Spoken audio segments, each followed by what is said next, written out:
Started, I am excited and delighted to have a wonderful pastor, a long term friend of mine, on with me today for this very important broadcast that we've talked about on Facebook for a moment. And so let me do a quick introduction. My guest today, the Reverend Dr. Wayne Croft, who is the senior pastor of St. Paul's Baptist Church in Westchester, Pennsylvania. He is also one of our brightest homileticians, and he is an associate professor of homiletics and liturgics as well. And I'll let him say anything else that he'd like to say as we jump into a discussion today on depression and burnout by clergy. Wayne, Yes. won't you begin by telling me about the church where you now pastor and what you're doing at Lutheran Seminary?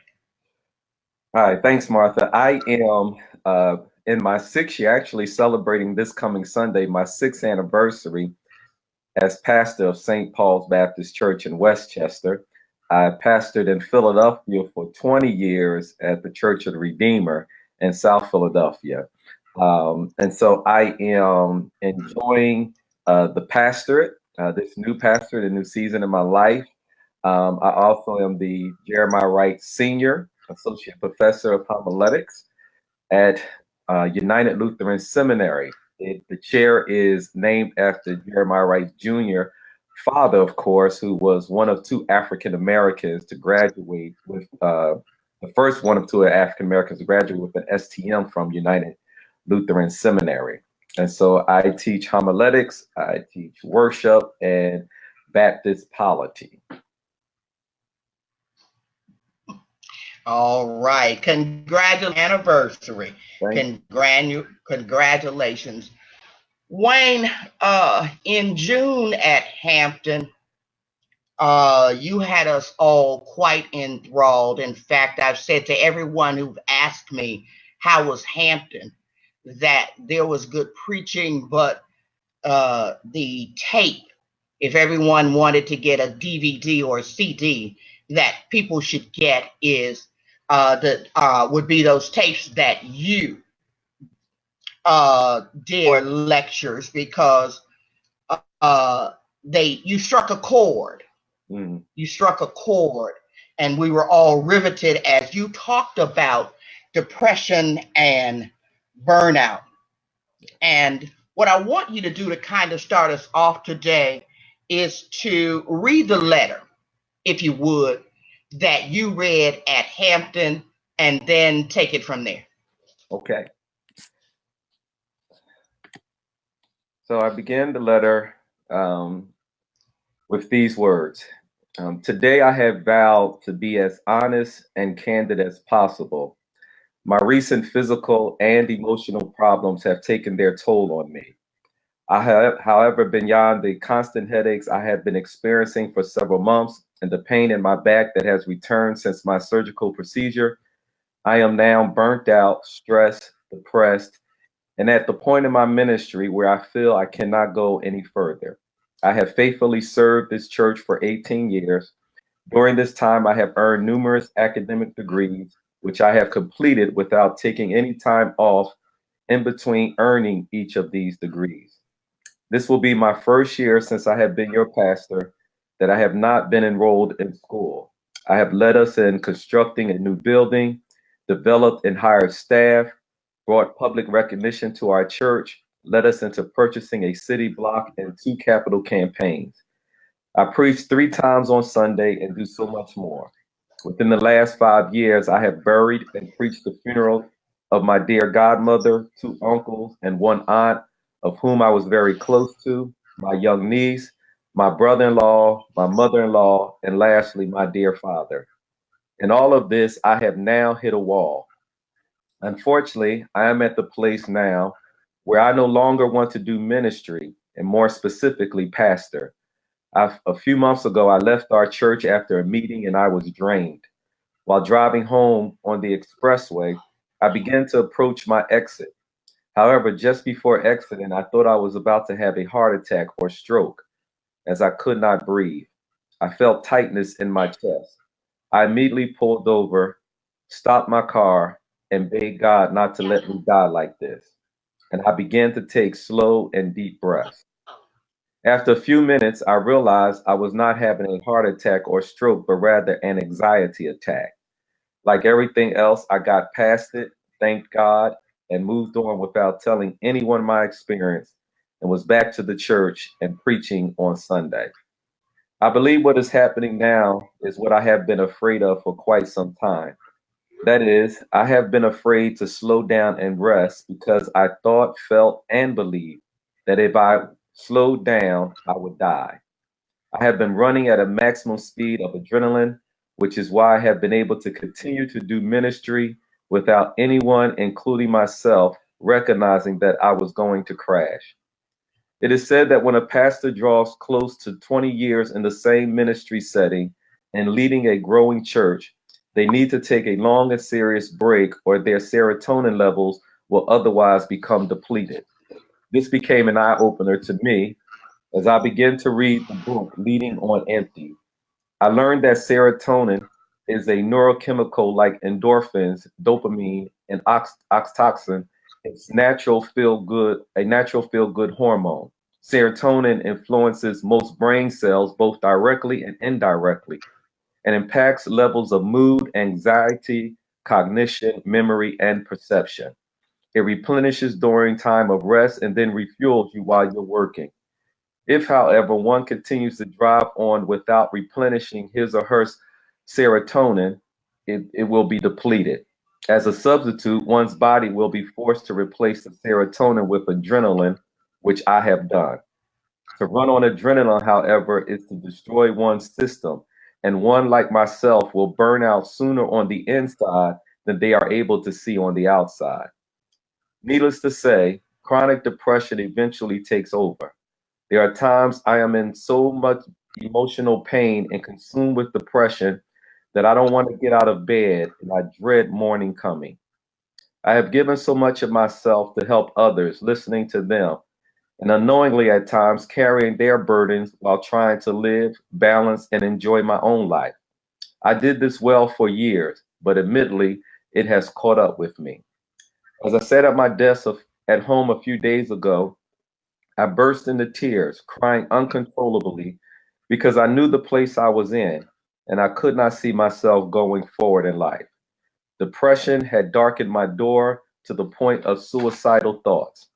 Sadly to say, the only thing that kept me from taking my own life was not only being convinced somewhere in the depths of my soul that such thought was a trick of the enemy, but more importantly, I wasn't sure if my wife and children would be able to make claim on my life insurance and be taken care of like they deserved if I committed suicide. Furthermore, I was at the point that if I knew my family would be financially stable, I was planning to resign from this pastorate last Sunday, walk away without any regrets.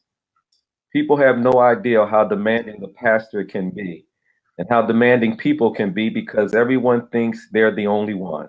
Always being on call, the betrayal we experience by those on our ministerial staff, the pressure to feel the need to do better from one Sunday sermon to the next, the administrative workload, the pulling from one person to the next, and by way of outreach, there are non members who call or show up at our churches wanting their needs met.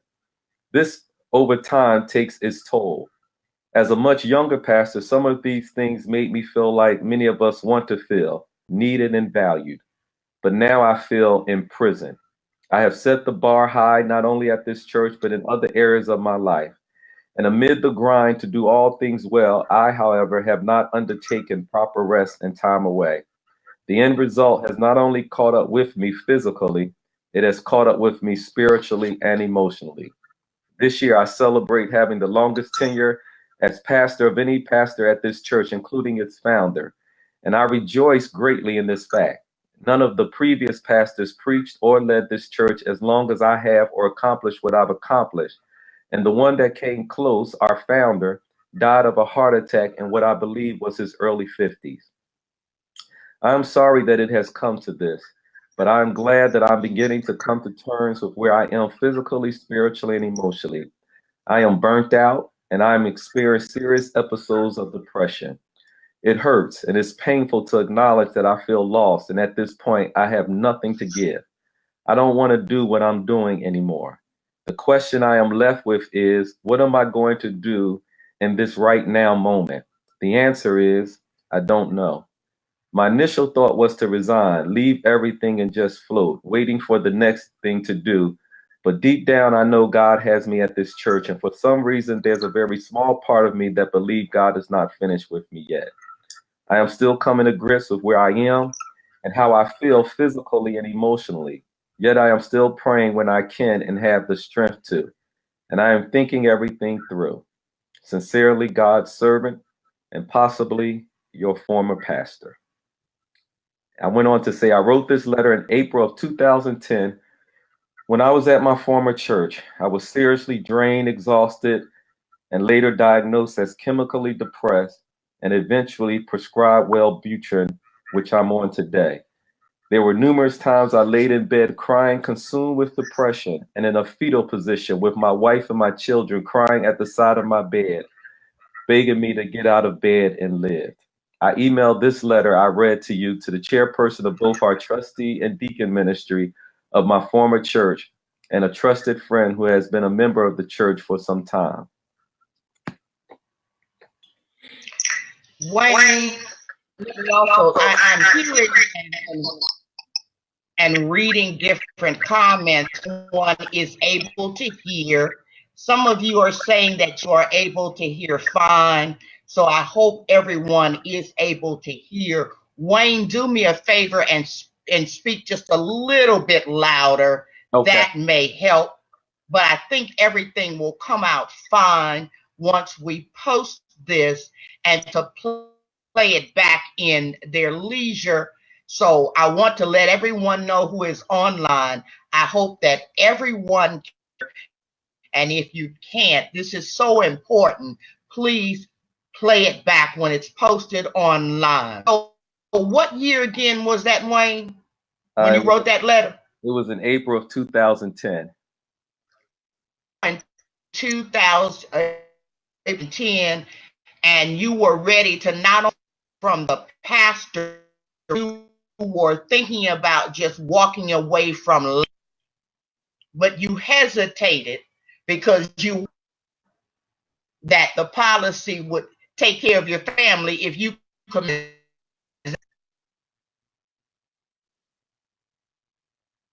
Can you hear me, Wayne? You went out for a little bit. I said you hesitated taking your life because you weren't sure that the policy would cover you and your family side. Is that right? That's correct. Okay. Had you been pastoring at that church? How long had you been pastoring at that church? At that time, I was in my 18th year. 18th year. And how long had you been together? Wow. I started preaching when I was 12. That's what I remember you telling. That's important. Yeah. I think that's important to put on the record too. Yeah. So it wasn't just that it was the pastorate had been a clergy for a significant part of your life. Yes. Important to point out as well. Yeah. So that's where you are in two. What turned this around? I believe, faith, hope, but also realizing that I needed to be medicated, I needed to see a therapist, and I needed to come to terms that I'm not the young, vibrant pastor that I was. I think that the things in ministry silently took its toll on me. All of the needs, and as I said in the letter, trying to, or feeling like you have to do better from one Sunday to the next. Um, and while doing ministry, trying to hold your family together. I think that all of that took a toll on me. Even, dealing with members. Um, also, Mm-hmm. but I had to come to terms with the fact that I was chemically depressed. And And so, okay, tell me about a bit about that coming to terms with it. What was the beginning, and walk us through kind of the process. You left that church, obviously, Mhm. and so tell us a bit about, yes, as you walked toward being better and addressing your depression and burnout. So I think what really got me to the point, and I said this later in the lecture and in this paper, Mm-hmm. that I was in Memphis with Frank Thomas, and after service the next day, Monday, I mean, I was in bed trying to figure out where I could find a gun to take my life, and Okay. and I knew that was the point where I had to do something. And Mm-hmm. where Frank and Joyce and my wife began to pray for me, I knew I had to do something different. So after this, I took a sabbatical, 6 months from my church, and it was 6 months. Okay. while I was on sabbatical, probably 3 months into my sabbatical, I just felt the Lord saying that I need to make a transition.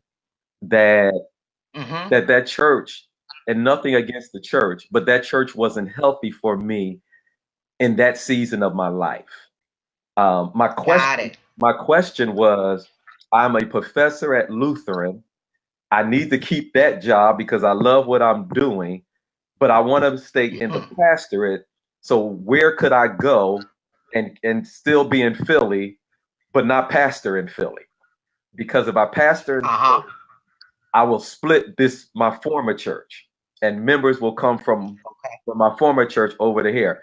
And then about almost a year later, I was invited to preach at my present church, which I knew nothing about and didn't know they were without a pastor.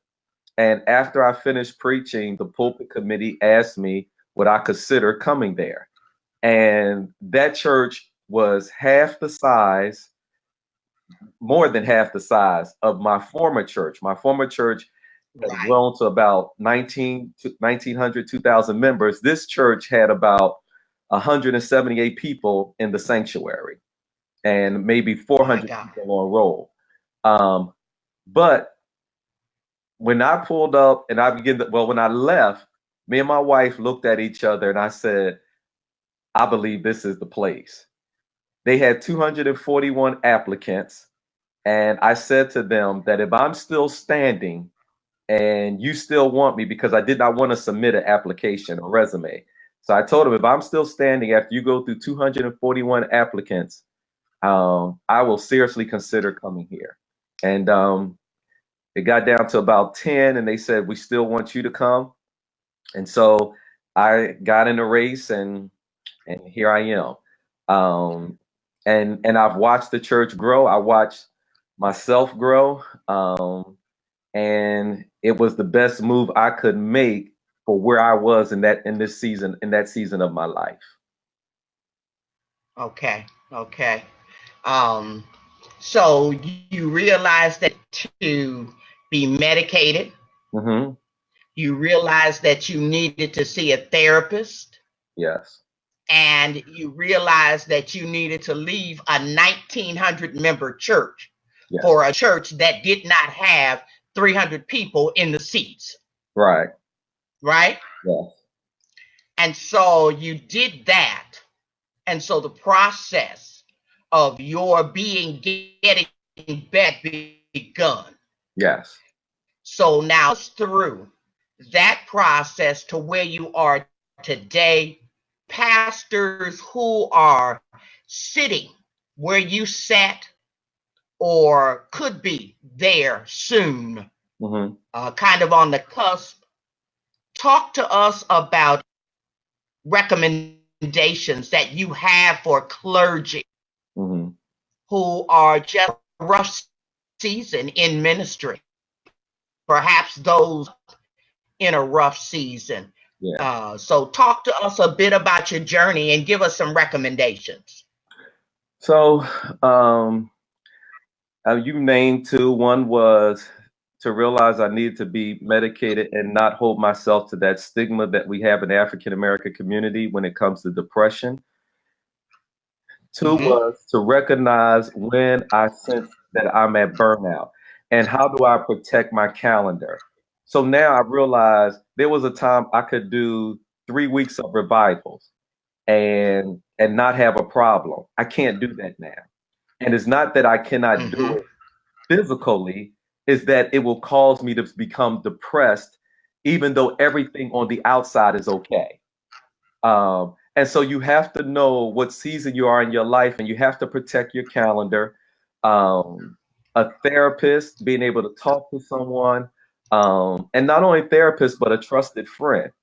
Right. The other is to be honest with yourself and say, so I have to say to myself now, depression right now, as far as it's a part of my life. And how am I going to enjoy life knowing that I'm living with this? Whereas sometimes it's seasonal. So right now I'm about to head towards it because it's going to get darker earlier and stay dark later. And I won't be getting enough sun. So I know that I'm going to have moments of depression. How do I prepare myself for that? Well, one, I accept that it's going to come. Two, I stay on my meds. Three, I talk to my therapist. Four, I push through it. Five, I get the proper rest. And there are certain people I just won't talk to during that season because they will drain me. So you have to protect yourself. It's not selfish. You gotta protect yourself. That's right. You gotta protect yourself. You have to protect yourself. I think those are amazing recommendations for people to really hear that. For some, depression might be short-term and short-term medication. And for others, they may have to live with it for the rest of their lives. And so you have to take your medication. You have to not do the things that trigger it. And you have to know that. And for preachers, particularly pastors, but for all persons in ministry, we have to learn how to guard our calendars. So that we don't feel like we have to say yes to everyone. Okay. And then I really appreciate that you're saying that you know that it's coming in this season and that there are just some people that you do not talk to, safeguarding yourself. Because I think sometimes we as clergy feel guilty if we don't reach out to everyone who reaches out to us. If we don't connect with people who say they need us, to that point, whether it's family, church members, other preachers, of just saying, in this season, I can't connect with these people. Right. Tell me a bit about that, Wayne. So, how did you get there? You kind of went out at the end. Yeah, I'm seeing that everyone is hearing you perfectly, and I'm the one going in and out. What I'm saying is, tell me a bit about how you as a pastor and a professor are able to safeguard yourself and not talk to certain people in those seasons when you know your depression is most triggered. How have you done that? So there, even in my present pastorate, I have some wonderful people, but there are about one or two of them that when they're coming in the line towards me, I'm preparing myself. My I goodness. know they don't mean any harm. That's just the way they are. Mhm. And so That's the I'm way they are. already thinking in my mind when I see them coming, Wayne, keep yourself together. Don't allow whatever they say to affect you emotionally. Then there are people My in goodness. my family who just during that season, I normally call, I can't call. Um, Mm-hmm. they are great people, but they are needy people. And Mm-hmm. so I just tried my best to stay away. I'm learning and have learned how to turn my cell phone off without feeling guilty. Um, Right. so Right. so that's the way. And sometimes when I see um, certain people calling my phone, not you or anybody else on this Be Live, but Thank you, Wayne. Not me. Thank I let it go to voicemail until I know and prepare to be able to talk to them. And I mean that it's you. a Right. two or three people, that it's just like, okay, I know they're going to want something. I can't do it right now. I need to take care of me. Mhm. And that's what I do. Right. And I'll say this also, Great. Martha. I think as preachers, we need to be honest when a setting is no longer healthy for us. Okay. It was my thought and my goal to retire from my first church. I didn't want to say, oh, this is Mm-hmm. my second pastor, this is my third pastor. I wanted to get to say, hey, I've been at this church for 25 years, 30 years, and going strong, but it was killing me. And it just wasn't Right. healthy. And we have to know when a ministry setting is no longer healthy for us. Yes. And be able to accept, Yeah, as you did, a right. dramatic change Yeah, to save your life. that's right. Life. Right. So you chose a small church Yeah. over one that would have killed you. Yes. Yeah. And that makes nothing but good sense. Right. Right. It makes nothing but I good. think we failed when we do something like that. And it's not that you Mm-hmm. have failed, you have really succeeded in being honest with yourself. Amen. Mm-hmm. You've absolutely succeeded, and I'm glad. That's why I wanted you to talk to clergy today, because I think not only with the amazing thing that you did with the church and doing that, but the fact that you understood that you were not a failure. Right.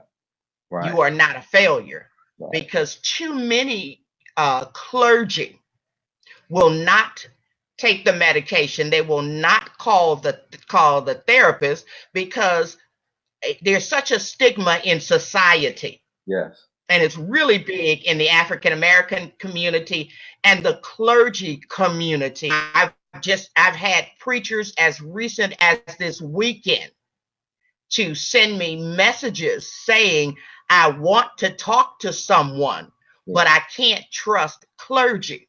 Yeah. It will get out. Yeah. And what I posted on Facebook was, ignore the idiots, Right. Right. get healthy, get help, talk to someone, and often it's going to be a therapist. Yeah. And if the world finds I'm not a failure, Right. you're simply a person who has learned and be healthy. Yes. Yeah. Yeah. Yeah, yeah, yeah. Well, Wayne, tell me anything else you'd like to share with people in ministry, pastors or not, about shaking the stigma and moving forward and living your best life. Because I saw you. I saw you at Hampton. I hadn't seen you in a couple of years. Yeah. And let me tell you, I can look at you, I can look at your wife and living your best life. Yeah. You're looking young, Yes. you're living your best life. Yeah. Yeah. I think it comes from me not worrying about what people have to say. Mm-hmm. And again, I think it comes from me being honest and being able to even talk to my wife about it. and my children and say, hey, I'm going through, this is not a good day for me today, and I could come off of a great Sunday, but Monday be depressed. Mm-hmm. But Right. being able to really talk to them. And I think, and in sharing with ministry leaders, preachers, or pastors, I think that having Bible studies, talking about it from the pulpit, will not only set Right. you free, it'll set your people free, who are suffering in silence.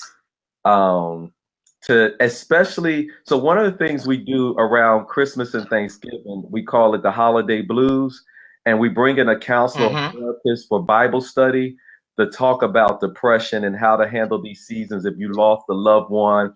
It may not even be depression if you lost a loved one and you're dealing with grief. How Right. to handle that. So I think that it needs to be talked about more in the church. And I would Right. really encourage pastors, to who may not even be dealing with depression, but to read about it and understand it, because you never know. I would have never thought in a million years I would be here. Um, and there were times, Martha, I would look on my wall and say to myself, Hmm. I got 7 degrees. What am I depressed about?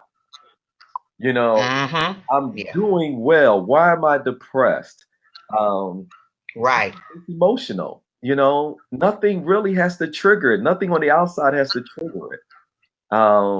Sometimes for most people, it's something that happens on the outside, but for many of us, it's chemical.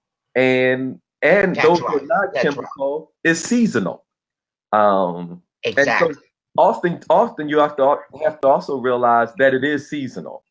Um, you got to find out what your best song is and play it when you're depressed. Hmm. That song that gets you through. Good.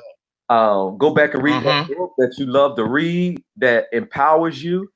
Um, there's a great book I want to recommend. It's called Scarred. I believe it's Scarred by the Struggle, but Not Without Hope. Um, I know that book. oh, Yes. it Scarred. Yes. it Yes. will help you.